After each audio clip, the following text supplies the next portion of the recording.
Fala pessoal, bem-vindos ao Psicolândia Histórica, Gustavo Guassu. Hoje a gente vai falar sobre história. Existe história verdadeira? Isso é, quando você vai analisar um tema, Primeira Guerra Mundial, Revolução Francesa, Grécia Antiga, existe uma verdade absoluta que se sobrepõe a qualquer tipo de interpretação e análise? É sobre isso que a gente vai falar, beleza? Já se inscreve no canal, deixa o like, ativa o sininho. A gente chegou aos 300 inscritos. Agradeço, gente, pela confiança e por se inscreverem e estar ajudando o Psicolândia, beleza? Tamo junto, um grande abraço. Pessoal, se liga. Vê essa imagem aí. Tem um conto que eu quero ler para vocês. Chama-se O Conto dos Seis Cegos da Índia. Que é basicamente o seguinte. Numa antiga cidade da Índia, viviam 6 cegos. A imagem aí. Eles sempre ouviam falar no majestoso elefante do Rajá. Rajá é o príncipe. Até que um dia resolveram examinar diretamente o grande animal. Chegando perto do elefante, o primeiro cego conseguiu colocar a mão na barriga e então, gritando, disse: "O elefante é um muro!"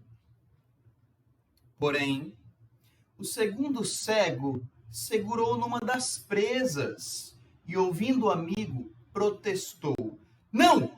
O elefante é pontiagudo e duro como uma lança." O terceiro cego, agarrando a tromba, discordou: "O elefante é como uma serpente." O quarto cego, pegando a enorme perna do animal, disse: "Vocês estão loucos? O elefante é como um tronco de uma árvore." O quinto cego, ouvindo a confusão dos amigos, decidiu saltar para cima do animal. Segurou então uma das grandes orelhas do elefante e disse: "Todos vocês são tolos, se não percebem que o elefante é um grande leque diabano." Por fim, o sexto cego cuidadosamente segurou a cauda do animal e disse: "Calem-se todos, o elefante é uma corda resistente."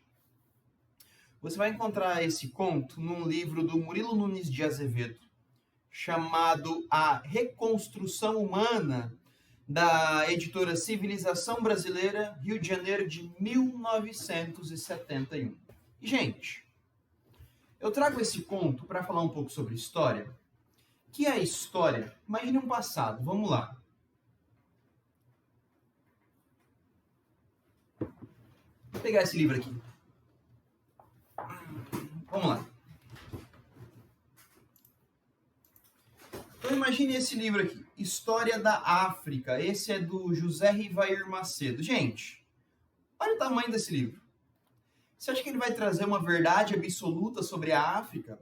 Um continente que até então é consenso de arqueólogos, historiadores, pesquisadores, de que o ser humano se desenvolveu lá. Então, tipo assim, há 2 milhões de anos, o processo de evolução humana vem se desenvolvendo na África. E você acha que esse livrinho vai dar conta dessa quantidade de tempo? Que a gente trabalha em história, e eu fico muito louco com isso, que é o seguinte.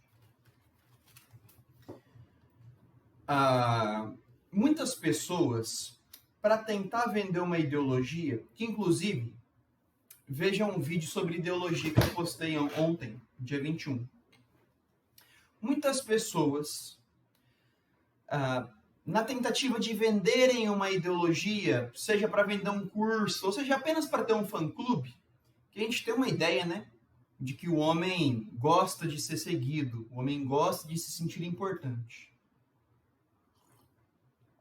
Independente do motivo, muitas pessoas, inclusive historiadores, dizem o seguinte: "Eu descobri a verdadeira história de tal coisa." Muitos livros, né? Se você for pesquisar aqui, vamos entrar no Google.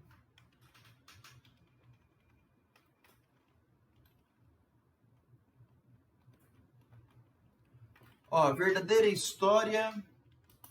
Vamos ver se aparece alguma coisa aqui.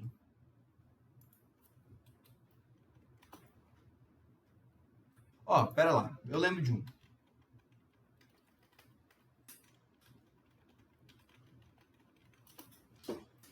A verdadeira história da Igreja Católica. Bom, era um livro.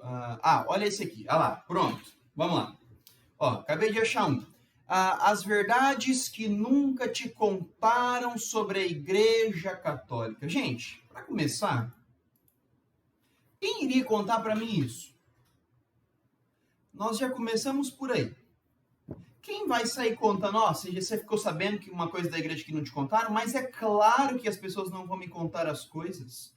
A gente tem, desde quando o ser humano começou a aprender a escrever, pelo menos 6.000 anos de história escrita. 4.000 anos antes de Cristo, lá na Mesopotâmia, quando começa a escrita, e depois de Cristo, 2.000 anos, então, uma data aí, pelo menos de 6.000 anos de escrita. É lógico, é evidente, é óbvio que a gente vai viver sem saber alguma coisa. É fato. Uma vida não é suficiente para aprender sobre as coisas que acontecem na história, gente. Vamos ver se tem mais alguma coisa aqui.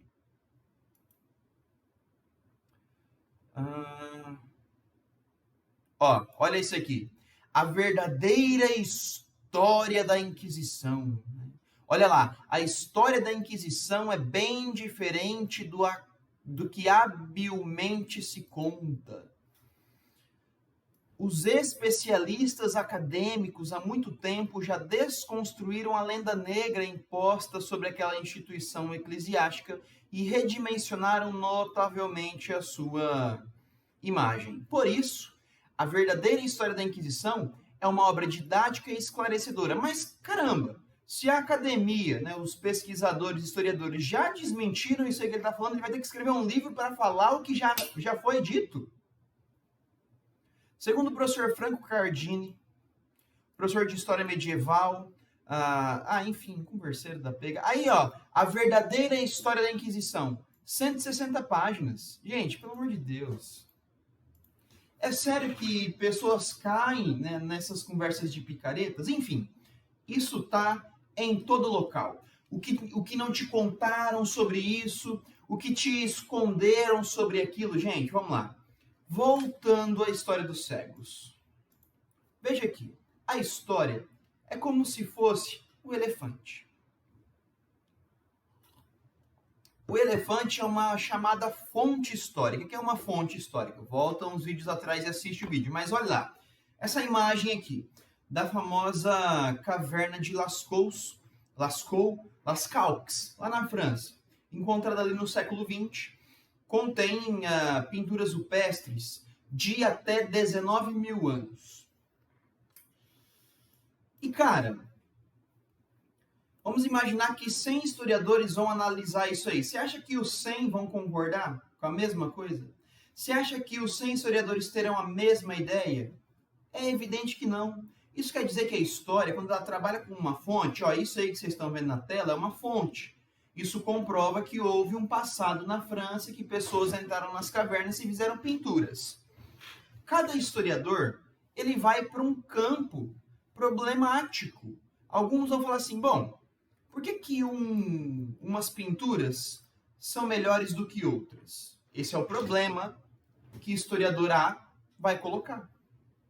Ele pode ter a resposta, bom, talvez porque conforme a variação de tempo de uma pintura a outra, de um grupo a outro, fez com que os seres humanos daquele momento desenvolvessem habilidades distintas de acordo com determinado momento. Então vamos imaginar que esse cavalo aqui, que já é um cavalo pintado, diferente do touro que não tem pintura, e com digamos, os lá do fundo, os antílopes ali, os veados. Isso quer dizer que talvez esse cavalo tenha sido uma das últimas migrações que passaram por essa região. E aqueles que estão bem, digamos assim, mal feitos se comparados com o cavalo, sejam os primeiros homens que passaram por ali. Então você vai perceber que o historiador 1, o José Gonçalves, tem uma pergunta. Ele usa a fonte e pergunta por que existem várias, digamos, formas de desenho. Por que cada desenho é feito de um jeito? Por que cada traço do desenho tem uma característica? Por que não são todos iguais? Esse é o problema que ele levanta. O José Gonçalves. Vamos imaginar que o Rogério Águas vê a pintura e fala, bom, por que os animais são tão grandes se comparados a pinturas da mesma caverna com os homens pintados nas paredes? Por que os homens são bem menores se comparados aos animais? E, gente, se você for analisar pinturas rupestres, os seres humanos são muito menores, cara, se comparados aos animais. E, em geral, os animais são bois, são mamíferos, né? Bois, cavalos. Cara, e é muito maior. Tipo assim, o cavalo é maior que o homem mesmo, naturalmente, mas as pinturas em proporção é muito maior. Então, assim, que inclusive eu levantei esse questionamento em sala esses dias, eu não falei, professor, na época, 20 mil anos atrás, ainda existia megafauna. Bom, não sei, nunca pesquisei isso. Mas você vai perceber que a fonte traz para o Rogério Águas esse problema. Então, o José Gonçalves pergunta sobre a característica de desenhos, né, as formas de desenho. O Rogério Águas pergunta sobre o tamanho dos animais comparado com os humanos. O Wilson José vai falar assim, pô, mas por que uns têm pintura e outros não? O que eles usavam para pintar e como essa pintura manteve-se por tanto tempo? Então você percebe que uma fonte histórica, dependendo do historiador que for analisá-la, ele vai tomar caminhos diferentes. Então não existe uma única verdade sobre um tempo, que existe são interpretações do historiador a partir da fonte utilizada. Olha essa imagem, olha essa outra aqui. Bom, eu posso perguntar o seguinte, bom, o que é isso? Quando isso foi feito? Como isso foi feito? Quem fez? Quando fez? Necessariamente, quem quer saber o porquê foi feito, não quer saber como. Você pode ter vários historiadores que queiram estudar em totalidade, como historiadores que queiram estudar pontos específicos. E é isso que faz a história, já comentado em vídeos anteriores, inclusive.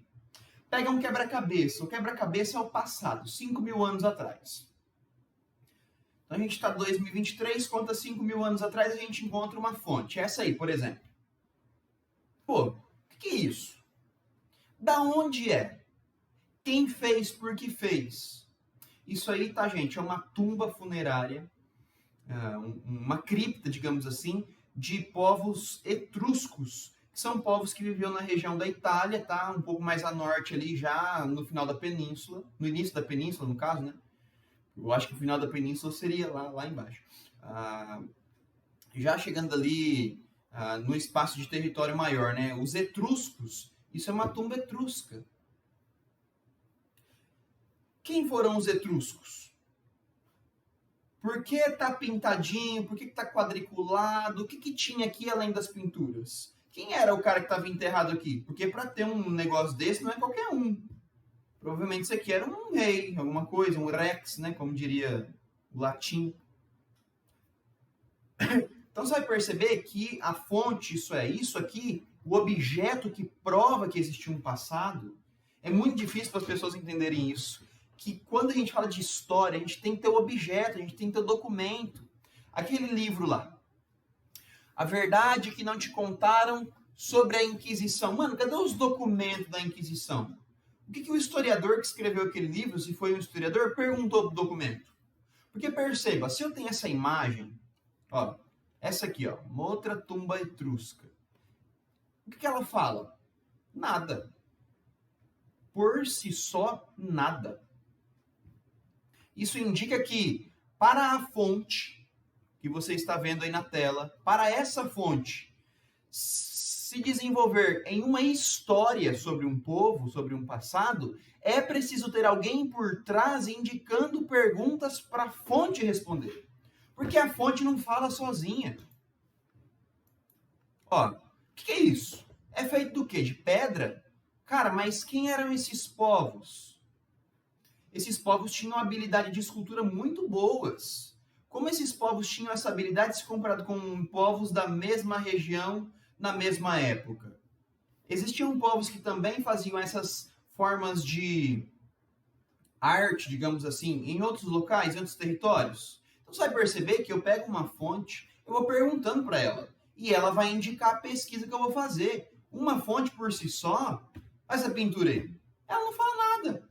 Por si só nada, é só um monte de desenho, um monte de traço misturado com tinta dentro de uma proporção e várias técnicas. Eu fazendo perguntas a ela vai indicar muita coisa. Bom, essa pintura é da onde será? Opa, eu já conheço aqui, ó, esse capacete com capa vermelha, Império Romano. Já conheço. O jeito de roupa, sandália, túnicas. Pô, é Roma isso aqui. Quem que é essa pessoa? As adagas características de Roma, inclusive, né? Uma dessa matou o Júlio César. Na verdade, 30 dessas, né? Tipo assim, e aí? Então você vai perceber que dependendo de quem pergunta, a história vai ser uma. Então não existe isso de a história é verdadeira. Evidentemente que coisas aconteceram. Os povos etruscos existiram. Existiram, isso é uma verdade. Olha um outro livro aqui, pera lá. Olha esse livro aqui. Declínio e Queda do Império Romano. Edward Gibbon, um historiador inglês. Gente, o Império Romano não existe mais. O Império Romano acabou. Isso é uma verdade? Cara, isso é uma verdade absoluta. Como que o Império acabou? Cara, é uma junção de 20, 30, 50, 100 fatores. É a crise do escravismo, são as revoltas, é a questão da diminuição da expansão e da Pax Romana. Mano, tem uma série de fatores que explicam por que caiu. As invasões dos povos exteriores, etc. Existe uma única verdade para explicar como que caiu? Não. Existem interpretações. Os imperadores, os últimos imperadores, tiveram, como que eu posso dizer, influência na queda do império? Se sim, por quê? Quais? Você percebe que não há generalização em história quando a gente trabalha com a fonte, porque a fonte ela é determinada pela pergunta que o historiador faz. Olha isso aqui. Esse copo. Rogério Águas, Roger Walters, As an Fan Tour. Isso aqui eu comprei em 2018 no show que eu fui do Roger Walters em Curitiba. O show foi um dia antes do segundo turno, na qual o Bolsonaro tinha ganhado, né? Bolsonaro contra Haddad. E cara, vamos lá. Alguém que nunca viu Roger Walters e foi. Alguém que morava em Curitiba falou, vai ter um show internacional aí, eu não sei quem é, mas vou comprar para ir. Você acha que ele vai perceber o show da mesma forma com que eu, que conheço o Roger Waters, que conheço a história do Pink Floyd, que já ouvi todos os discos? É claro que não. Roger Waters fez um protesto no telão, em todos os shows que ele fez aqui no Brasil. Foram vários, tá, gente? Ele foi para São Paulo, no Rio, se não me falha a memória. Foi em São Paulo, em Brasília, Salvador, Belo Horizonte, Rio, Curitiba, Porto Alegre. As pessoas que não conhecem o Roger Waters, do Pink Floyd, vai olhar aquele protesto que ele fez no telão e vai, mas cara, ao invés do cara só cantar, ele tá falando de política, mas não percebe que o cara escreve música sobre política desde os anos 70. É a mesma coisa que a fonte, amigos. A fonte, ela não diz nada. Quem diz é o historiador que vai ter acesso a essa fonte. Então, o historiador vai falar assim, opa, calma lá. Pelas pinturas, pelos traços, pela representação, pelas cores, pelo desgaste na parede, pelos símbolos, isso aqui pode ser tal coisa. Isso aqui pode ter sido feito em tal região. Isso aqui pode ser explicado da seguinte maneira. E aí, o que acontece? Você vai perceber que nós temos, além dessas fontes comuns, essas imagens que eu mostrei, para mim conseguir resolver o problema que eu tenho, então eu vi a fonte, eu criei um problema. Por que as pinturas mudam estando no mesmo lugar? Então, por que algumas são pintadas, preenchidas com cores, outras são só contornos? Porque umas são mais rudimentares que as outras e umas têm mais talento? Você percebe que só eu perguntando eu não consigo responder. Eu posso ter uma imaginação para interpretar e responder sozinho. Mas eu preciso do quê? Ler o que outros historiadores escreveram. Então, essa fonte aí de Lascaux, cara, não é só eu que vai falar sobre isso. Centenas já falaram. Para mim conseguir falar, eu vou ter que ler as centenas, se não todos, o máximo que eu puder. Por exemplo, é a mesma coisa que o Edward Gibbon. Olha a grossura do livro. 600 páginas, eu acho, gente. 606 páginas. Mano, ele teve que ler... O cara teve que ler tudo já escrito sobre o Império Romano para ele conseguir escrever isso aqui. Porque é assim que faz história. Agora o cara vai querer falar, né? Aquele livrinho porcaria. O que não te contaram sobre a Inquisição. Gente, sabe quando a Inquisição foi feita? No século XIII. Sabe até quando ela existiu? Até o século XVIII. 500 anos de Inquisição. Você acha que em 166 páginas o cara vai conseguir te contar a verdadeira história da Inquisição? Cara, sinceramente, é para isso que o Psicolândia está aqui, gente. Para fazer você acordar para esses picareta e levar você dentro... Ajudar você a trilhar um caminho dentro do conhecimento confiável. Questionável, mas confiável. Porque isso que eu falo aqui vem de muitos estudos, vem de uma tradição, entende? Vem das universidades, vem da evolução científica, da própria chamada ciência histórica. Então não é disse-me-diz, converseiro, aqui é papo reto. Entendeu? É assunto, cara, baseado em livros, em teorias, em métodos. Enfim, fica aí, né? Esse livro é mais... Eu tô revoltado, você percebeu pela vibração da voz que eu tô puto, mano. Mas é um vídeo sobre isso aí, né? Que não existe história verdadeira. Existe acontecimentos que são verdadeiros. O Império Romano acabou, não existe Império Romano mais. Acabou, já foi. Tanto do Ocidente quanto do Oriente, o chamado Império Bizantino. Acabou. Escafedeu-se. Goodbye. Como aconteceu, isso já é uma coisa diferente. Isso já é questionável. Por quê? Porque isso vai de muitas interpretações. Um outro exemplo antes de eu ir embora. República Romana. A Roma, ela passa, inclusive eu estou montando já, tá, gente? Inclusive, dá uma olhada aí. Estou montando uma aula sobre Roma.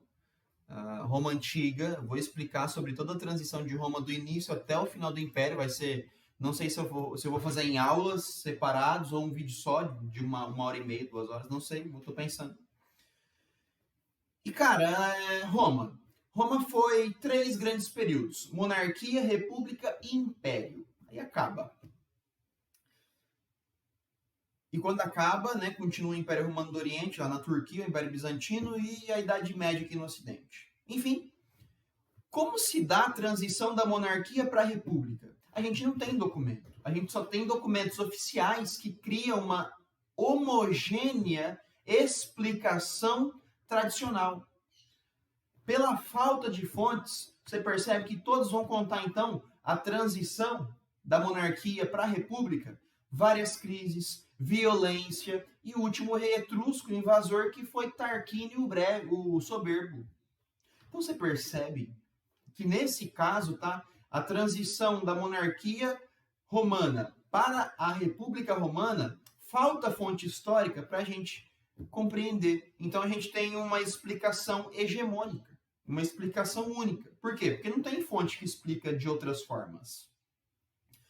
A gente tem um ou outro aí que tenta explicar pela arqueologia, mas historicamente a gente só tem essa explicação, né? Guerras e substituição por causa dos reis violentos, né? Crises. Então, assim, é complexo essa questão da história. Por quê? Porque demanda muita interpretação, demanda muito estudo. Às vezes, cara, um historiador estuda a vida inteira e não consegue concluir a pesquisa que estava fazendo, de tão difícil que é por causa da escassez das fontes. Então, nunca caia na lábia de alguém que fala, ó, vem aqui que eu vou te ensinar o que não te contaram. Mano, é 100% de certeza que o cara é um pilantra. Ele vai querer vender um produto para você, pode ter certeza. Ou ele vai querer fazer o quê? Que você segue ele e acha que o cara é o bom. É isso. Bom, aí no vídeo de hoje fica a dica então, tá? Se inscreve no canal, deixa o like, um beijo no seu coração e se cuida.